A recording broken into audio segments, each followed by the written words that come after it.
Welcome back to the deep dive. Today, look, I'm going to be honest with you. I have a stack of papers here on my desk. It's titled Chapter 6, Fund Distribution and Channel Management Practices. And my first instinct, my gut reaction, was to put this directly into the shredder. It looks dry. It looks like homework. It looks like the kind of thing you read to cure insomnia. It certainly has that reputation. I won't deny that. Yeah. But I'm going to ask you to step away from the shredder. Well, that's why you're here, to stop me from making rash decisions. But you have to sell me on this. You claimed in the pre-show notes that this isn't just compliance paperwork. You called it, what is it, the invisible plumbing? I did. And I know plumbing is not a word that gets people's hearts racing. But think about building a house. You can hire a starchitect, you can import Italian marble, you can buy the perfect plot of land with a view of the ocean. That's your mutual fund scheme, the shiny product, the potential returns. But if the pipes don't actually connect the reservoir to your tap, what do you have? A very expensive, very dry pile of bricks. Exactly. In the financial world, distribution is that connection. It is the mechanism of access. And more importantly, it is the architecture of trust. If this plumbing leaks, your wealth drains away before it ever reaches the market. Or worse, it gets diverted into someone else's pocket. Okay, so if the fund manager is the engine of the car, you're saying the distributor is the dealership. Is that the right way to think about it? That's a decent start, but let's go deeper. The dealership just sells you the car, maybe an extended warranty you don't need. A good mutual fund distributor acts as the mechanic, the navigator, and sometimes the therapist who stops you from driving off a cliff when the market crashes. Therapist. Okay, now I'm interested. Because usually when we talk about investing, we obsess over the star fund manager, the genius in the ivory tower picking stocks. We rarely talk about the guy sitting across the desk at the bank branch or the uncle who comes over for tea. And that is the core dichotomy of this entire episode. The NISM source material, Chapter 6, draws a sharp line right at the start. You have two key professionals, the fund manager and the distributor, and they're looking in opposite directions. How so? Opposite direction. The fund manager looks outward. They are staring at the market, the economy, liquidity, sector trends. They are crunching data to build a portfolio. They are, for all intents and purposes, battling the market. Okay. And the distributor? The distributor looks inward, at you, at the investor. They are looking at your face, your financial goals, your limitations, and your fears. Their job isn't to beat the market. Their job is to assess the person and then identify which scheme fits that person's reality. That's a really helpful distinction. Yeah. One manages the money, the other manages the relationship. One deals with volatility in the stock market, the other deals with volatility in the investor's emotions. Precisely. And frankly, managing emotions is often much, much harder than managing money. So our mission today is to figure out who these people are, how they get the product to us, and the big one, how they get paid. Because let's be honest, that is the question everyone asks. If I'm not writing them a check, who is? It is the elephant in the room, certainly. We are going to explore the flow of money, the rigorous checks involved to get a license, and what protections exist for what we call the learner, our listener who wants to ensure they aren't getting taken for a ride. Let's start with the cast of characters then. Section 1, the landscape. When I think of a financial agent, I still have this very specific mental image. It's a retired uncle in the neighborhood. You know the type. He comes over for tea, he brings a briefcase full of paper forms, he asks about your parents, and then he asks for a check. That is the individual distributor. And you are right, historically, they are the backbone of the Indian mutual fund industry. The source material categorizes distributors broadly into individuals and non-individuals. That uncle you mentioned is usually a sole proprietor. He built his business one handshake at a time. But the industry has changed. It's not just uncles anymore. It feels so much bigger. Oh, absolutely. The non-individual category covers the institutional giants. We are talking about banks, private sector, public sector, foreign banks. We are talking about NBFCs, non-banking financial companies, and large national distributors. These are entities with massive infrastructure. The source mentions specifically how banks operate here. It's not just the teller collecting a check, is it? It feels segregated. It is highly segregated. The source details the bank model, where they categorize clients based on, quite frankly, how much money they have. It's a harsh reality, but efficient for them. You have retail banking for the average saver standard service, standard products, and then you have wealth management or private banking. The VIP room.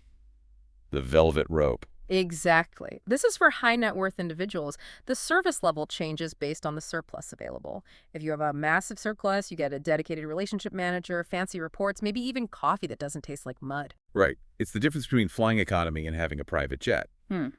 But here's where it gets really interesting for me, the digital shift. The source material highlights this new breed of new age players. We aren't just talking about brick-and-mortar banks anymore. We are seeing a massive evolution in the modes of distribution. We have moved from carrying paper forms to a branch, which, believe it or not, was the only way to do this for decades, to clicking a button on an app. The source explicitly mentions online channel partners and execution-only platforms, or EOPs. EOPs. That sounds robotic. Execution only. It sounds like something from a sci-fi movie. It is descriptive, though. These are digital-first platforms. Think of the big fintech apps on your phone. They don't offer advice, they offer execution. You go there, you search for a fund, you buy it. It's the Amazonification of mutual funds. Which is great for convenience. I mean, who doesn't love that? But does it mean I'm on my own? In many ways, yes, and that's the trade-off. If you buy a shirt on Amazon that doesn't fit, you look bad at a party. If you buy a mutual fund on an EOP that doesn't fit your risk profile, you could lose your retirement savings. The plumbing is faster, but the safety rails of advice are often removed. That's a sobering thought. A faster way to crash. Now, the source also mentions stock exchange platforms. I found that fascinating.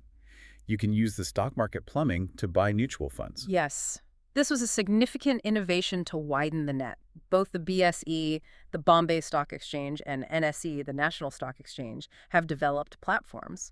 Things like Star MF or NMF2. And how does that help me, the average person? It uses the existing infrastructure. Yeah. Millions of people already have DemEd accounts and relationships with stockbrokers. These platforms allow you to use that existing pipe to buy mutual fund units, just like you buy shares of a company. It lowers the barrier to entry significantly because you don't need to open a new account somewhere else. You just use the broker you already have. But there is another acronym in the text that seems really critical for the plumbing, and I had never heard of it before reading this chapter. MFU. MF Utilities. What on earth is that? MFU is a game changer for the back-end infrastructure. Think of it as a transaction aggregating platform. It connects everyone, investors, registrars, RTAs, distributors, banks, and the AMCs. But the coolest feature, which the text highlights, is the CAN. The CAN, C-A-N. The common account number. Let me ask you, before this, if you invested in 5 different mutual fund houses, say HDFC, ICICI, SBI, Axis, and Kotak, how many folio numbers did you have? Oh, God. 5, maybe more if I open different accounts at different times. It's a mess. Exactly. It's a mess. If you change your address, you have to write 5 letters. If you change your bank account, 5 forms. The CAN maps all your holdings across the entire industry based on your PAN, your permanent account number. It creates a single reference point for the investor. So like a master key, one number to rule them all. Basically. It allows for a unified view. It seems like a small administrative detail, but it dramatically reduces the friction of being an investor. And less friction means more people stay invested. Which brings us to a huge question. If I could just download an app or walk into a bank and buy these things, what stops just anyone from selling them? Can I just start the deep dive mutual fund shop tomorrow? I mean, I have a microphone. I sound authoritative. You absolutely cannot. And please don't try, or SEBI will come knocking. This brings us to Section 2, the rules of engagement. Selling mutual funds is a highly regulated activity. You need a badge of authority. I assume that is where this exam comes in, the one this source material is for. Correct. The first prerequisite is knowledge. You must pass the NISM series VA certification examination. That is non-negotiable. It ensures you actually understand what a mutual fund is, how the markets work, and what the regulations are. Okay, so I passed the test. I'm smart. Can I sell now? Not yet. Passing the test just proves you know the theory. Now you need a license plate. It's called the ARN, the AMFI registration number. AMFI is the Association of Mutual Funds in India. You cannot sell a single unit without a valid ARN. It identifies you in the system. It's like a driver's license. Yes. And obtaining that ARN involves another layer called KYD. Know your distributor, like KYC. Exactly like KYC. Know your client, but for the seller. Distributors must undergo biometric and document verification. The regulators want to know exactly who is selling these products to prevent fraud. They need to know you are fit and proper. Okay, so I pass the test, I get my ARN license plate, I do my biometrics, am I good to go? Seems like a lot of hoops. Not quite. There is one more piece of the puzzle, and this is my favorite part of the regulations because it solves a specific crime. You need the E-Yuan. The E-Yuan. EUIN, Employee Unique Identification Number. Why is this your favorite? It sounds like just another number. Because it stops the faceless corporation defense. Oh, what? The Faceless Corporation Defense. Picture this. It's 2010. You walk into a massive bank branch. It's chaotic. You sit down with a relationship manager. He's wearing a nice suit. He's persuasive. He tells you, buy this infrastructure fund. It's going to double in a year. You trust the bank, so you buy it. And then the infrastructure sector crashes, of course. Right. You lose 40% of your money. You are furious. You go back to the bank to complain. But guess what? That relationship manager quit 6 months ago. You complain to the bank manager and they say, well, the bank, the entity is the distributor. We hold the ARN, but we don't know which specific employee gave you that advice. We have 10,000 employees. Sorry. It wasn't me. It was the system defense. Plausible deniability? That's infuriating. Exactly. It was a massive loophole. The institution had the license, but the individual giving the advice was anonymous in the paperwork. The EUIN killed that loophole. How does it work? What does it do? Now, every single employee who interacts with the client and offers advice or sales must have their own unique ID, tag the EUIN, and that number gets stamped on your application form right next to the broker code. So it's like a fingerprint. It is a forensic trail. 7 years later, if there is a complaint about mis-selling, the regulator can look at that form and say, it wasn't just Generic Bank Ltd., it was Suresh Kumar who sold this. Even if Suresh has moved to 3 different companies since then, that sale hangs around his neck. That is actually kind of scary for the distributor. But I see why it's necessary. It forces accountability. It makes the relationship manager think twice before pushing a bad product just to meet a monthly target. You can't hide behind the corporate logo anymore. That is a powerful consumer protection tool. So we have the license, the ID, the forensic trail. Now, how do I actually get the products to sell? You need to be impaneled. Impanelment. That sounds like joining a jury. It's essentially a contract. You have your license, your ARN, but you need the AMC, the asset management company, the manufacturer, to agree to let you sell their products. It's a two-way contract. The AMC agrees to pay you commissions, and you, the distributor, agree to abide by a code of conduct. What kind of conduct? What's in the rule book? The source is very specific here. Things like no rebating commissions. Wait, what does that mean? Rebating. I've heard that term, but I'm not totally sure. It means you cannot take your commission and give half of it back to the client just to close the deal. You can't say, invest 10 lakhs with me and I'll give you an iPhone out of my earnings. That is strictly banned. Why?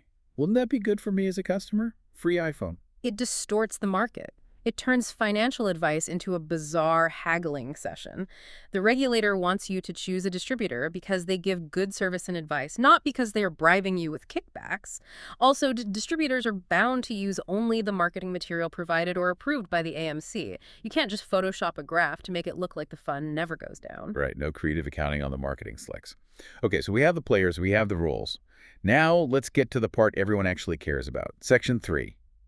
Follow the money. I walk into a bank, I buy a mutual fund, I don't write a check to the agent, I write it to the fund. So, Do they work for free? laughs. Definitely not. In fact, understanding how they get paid is probably the most important thing you can learn from Chapter 6. It has shifted from a ticket sales model to a subscription model. Break that down. What was ticket sales? That was the old upfront commission world. Let's do some math. Suppose you have 10 lakhs to invest. In the old days, I convince you to buy Fund X. Boom, I get a percentage of that check immediately, maybe 1% or 2%. So I hand over 10 lakhs, you pocket 20,000 rupees instantly. Right. And once I have that 20,000, do I really care what happens to you next year? Not really. You've already made the sale. In fact, logically, you probably want me to sell that fund next year and buy a new one so you can get another commission. Exactly. It incentivized churning, constantly rotating the portfolio to generate fees. It was toxic. Yeah. The regulations have completely banned this. Now we live in a world of trail commission. Okay, walk me through the math of trail. Yeah. I invest that same 10 lakhs today. What does the distributor get? Today, almost nothing. Trail commission is a percentage of your daily average assets paid out over time. Let's say the commission is 1% per year. Okay, so 10,000 rupees a year. Yes, but it's calculated daily. So 10,000 divided by 365, that's roughly 27 rupees a day. That's underwhelming. You went from a 20,000 rupee check to earning 27 rupees today. That doesn't seem like a great business model. It starts slow, but here's the magic. Imagine you stay invested for 10 years. And because the market is good, and I've kept you from panicking, your 10 lakhs grows to 30 lakhs. Okay, I'm happy. My money has tripled. The distributor is happy too. Yeah. Because that 1% is now calculated on 30 lakhs. They are earning 30,000 a year from you for a relationship they started a decade ago. I see. They got a pay raise because my wealth grew. Alignment of interest. That's the key phrase. They want you to stay invested and they want your money to grow. If you panic and withdraw everything in year 2, their income drops to 0 instantly. So it forces them to be relationship managers instead of just salesmen. They have to keep me from pressing the sell button. They have skin in the game. Correct. They are paid to keep you in the game. It is a perpetual income stream as long as the money stays. But you mentioned the August 2025 SEBI circular in our notes. Yep. The source highlights some things that are strictly banned now. We covered upfront commissions. What else? Transaction charges. Transaction charges. Previously, for large investment, say over 10,000 rupees, a distributor might have been able to deduct a small transaction fee directly from your contribution, like a 100 or 150 rupee fee. The August 2025 circular wiped that out. Why?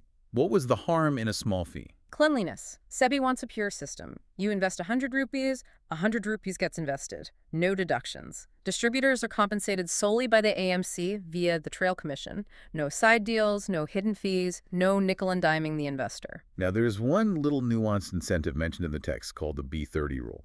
It sounds like a vitamin or maybe a bomber plane. What is B30? It stands for Beyond Top 30 Cities. Geography class. Okay. What does that mean? Think about India's financial map. The vast majority of investment money comes from the top 30 cities. Mumbai, Delhi, Bangalore, Chennai, etc. That's where the wealth is concentrated, and that's where the distributors are. Sure. Low-hanging fruit. You go where the money is. But the regulator, SEBI, wants financial inclusion. They want the farmer in Bihar or the shopkeeper in a Tier 3 town to have access to wealth creation too. But for a distributor, going to those towns is expensive. You have to travel, educate people from scratch, do more paperwork. It's hard work for smaller ticket sizes. So they don't go. It's not worth their time. Exactly. The B30 rule is a geo-subsidy. It allows AMCs to charge slightly higher expenses on funds to incentivize distributors to go into these B30 cities. Wait, so the guy in the small town pays more? That seems backwards. Indirectly, the scheme expenses might be slightly higher to cover that extra commission. It sounds unfair on the surface, but the argument is, without that extra incentive, nobody would go there at all. It's the cost of access. It compensates the distributor for the extra effort of market development. I get it. It costs more to deliver a package to a remote island than to a city center. Same logic. But as a listener, as the learner, I might be thinking, this is all great, but is it transparent? How do I know if my distributor is making a killing off me? Transparency is a huge part of the regulations in Chapter 6. Distributors must disclose all commissions receivable for competing schemes. Competing schemes, what does that mean in practice? Yes. If I am recommending Fund A to you, I have to tell you how much commission I make on Fund A. But I also have to tell you how much I would have made if I sold you Fund B or Fund C. Wow. That puts the cards on the table, so I can see their conflicts of interest right there in black and white. It lets you judge my motivation. If Fund A pays me 1% and Fund B pays me 2% and I still recommend Fund A, I'm probably being honest about it being better for you. If I recommend Fund B, you might ask, are you recommending this because it's good or because you want the 2%? And what about the big players? The banks, the national distributors? The source details the mega distributor disclosure.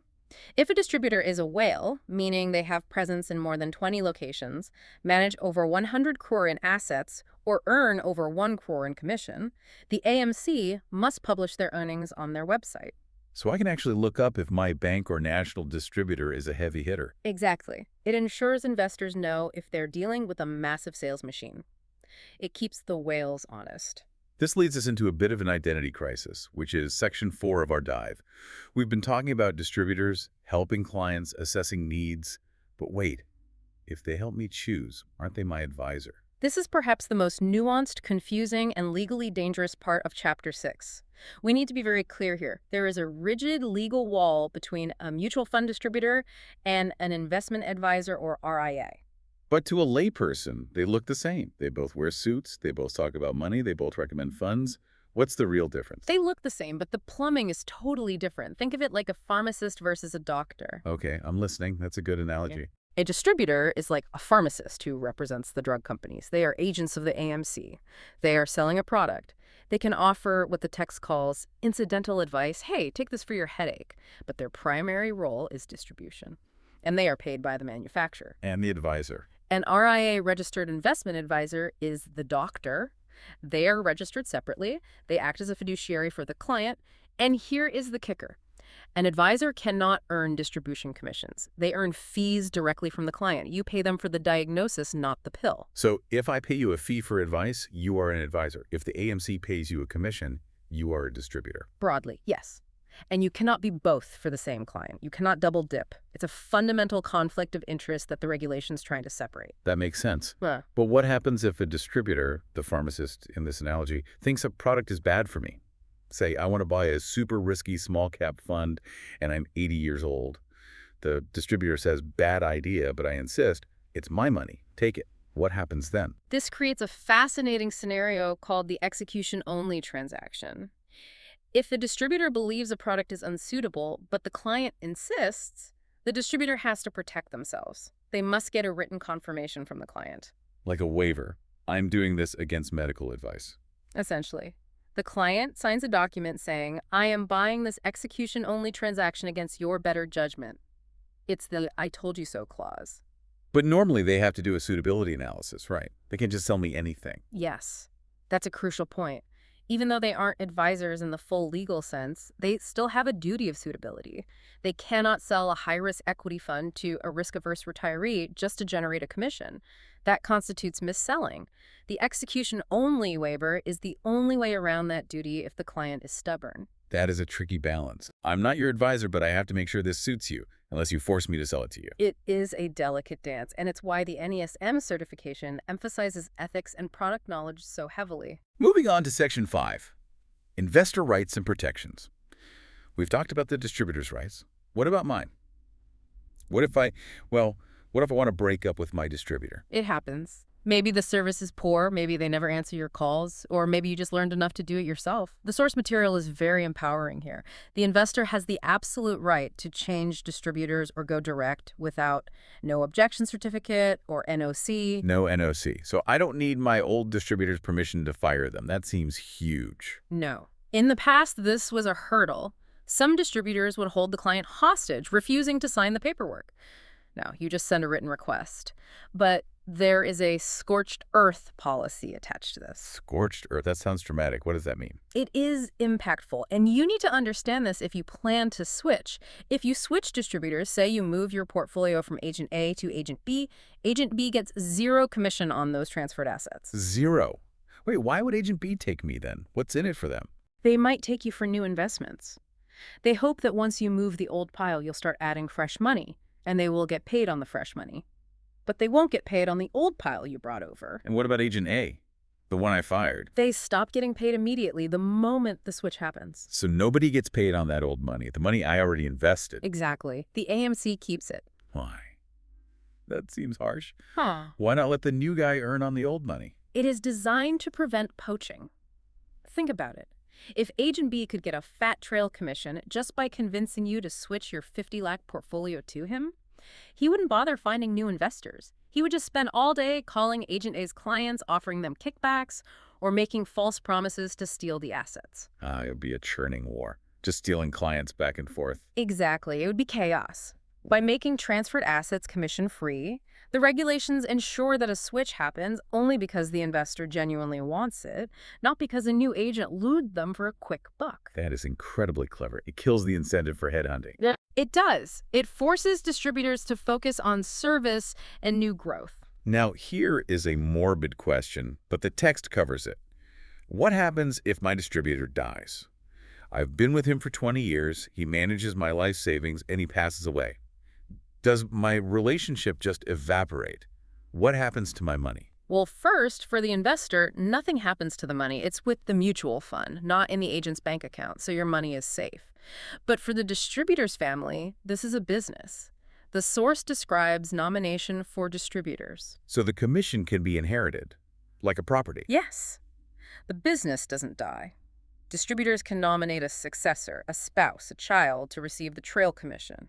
It's an asset, like a royalty stream. But surely the spouse can't just start selling funds if they aren't qualified. Correct. There is a catch. If the nominee wants to continue expanding the business, taking new money, advising you on what to do next, they must get certified. They need to pass the NISM exam and get the ARN. They have to become a professional themselves. And if they don't?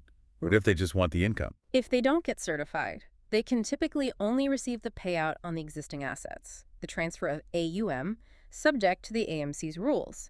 They become a passive beneficiary of the trail commission. They get the checks, but they can't actively grow the pot. That seems fair. It protects the income stream for the family, but maintains the professional standard for the industry.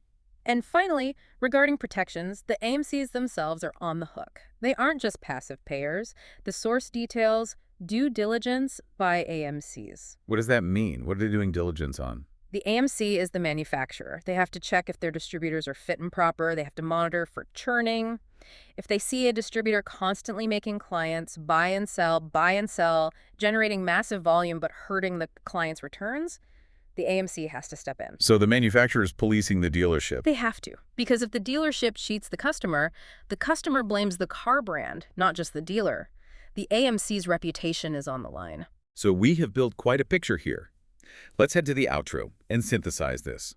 We started with the idea of invisible plumbing. And I think that holds up. The distribution channel is the last mile of the financial system.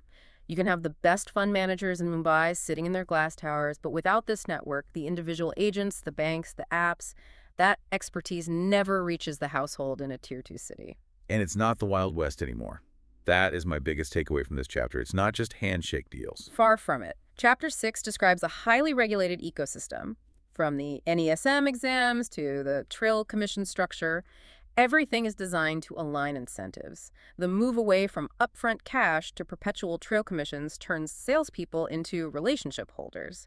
They only win if you win over the long term. And the technology, the MFU, the CCAN, the EOPs, is making it frictionless, or at least less full of friction. Exactly. It is efficient, transparent, and accountable.